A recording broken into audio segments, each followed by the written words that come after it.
अस्सलाम वालेकुम दोस्तों। तेल का एक कतरा भी अगर पानी च गिर जाए ना तो वह पानी का हिस्सा नहीं बनता। वो अपनी चिकनाई ते अपने वजूद का एहसास दिलांदा होया अपनी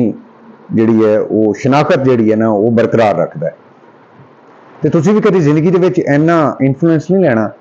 कि तुसी उस इंसान या उस शख्सियत के चांद दे विच इन्ने डुब जाओ कि तुहाडी अपनी शख्सियत तुहाडी अपनी परसनैलिटी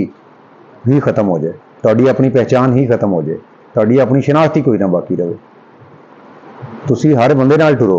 हर बंदे तो इंस्पायर भी हो जे तो तुसी होना चाहते हो, जिहड़े तुहानूं चंगे लगदे ने उन्हां दे नाल तुसी टुरो फिरो बैठो उठो,